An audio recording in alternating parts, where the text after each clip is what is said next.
एक गर्मी भरा दिन था। एक तपती हुई दोपहर थी। मदीना की गलियां गर्म हवाओं से भरी हुई थीं। बीबी फातिमा रजी अल्लाह ताला अन्हु अपने छोटे बच्चों इमाम हसन और इमाम हुसैन के साथ अपने घर में थीं। उनके लिए रोजा रखना सिर्फ एक इबादत नहीं था, बल्कि अल्लाह की मोहब्बत का एक सबूत भी था।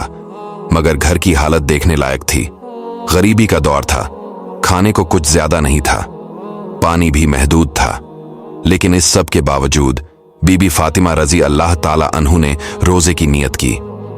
सुबह से लेकर शाम तक उनका पूरा दिन इबादत में गुजर रहा था, लेकिन भूख और प्यास उनके कमजोर जिस्म पर असर डाल रही थी। जब इफ्तार का वक्त करीब आया तो सिर्फ एक रोटी और थोड़ा सा पानी था। जैसी ही बीबी फातिमा रजी अल्लाह ताला अन्हु ने इफ्तार के लिए हाथ बढ़ाया, एक मिस्कीन दरवाजे पर आया और कहा, या अहलुल बैत, मैं भूखा हूं, मुझे कुछ दे दो। बीबी फातिमा रजी अल्लाह ताला अन्हु ने बिना किसी सोच विचार के अपनी रोटी उस फकीर को दे दी। खुद सिर्फ पानी से इफ्तार किया। अगले दिन भी यही हुआ।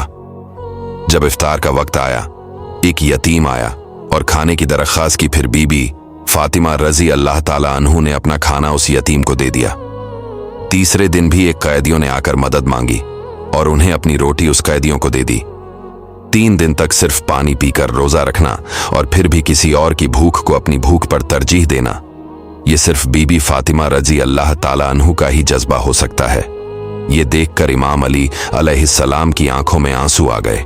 उन्होंने देखा कि बीबी फातिमा रजी अल्लाह ताला अन्हु की हालत कमजोरी की वजह से और ज्यादा नाजुक हो गई थी। जब ये वकिया रसूल अल्लाह सल्लल्लाहु अलैहि वसल्लम तक पहुंच गया तो उनकी आंखों से भी आंसू बहने लगे। तभी अल्लाह ने कुरान में सूरह अल इंसान नाजिल की, जिसमें अहलुल बैत की इस कुर्बानी का जिक्र किया गया।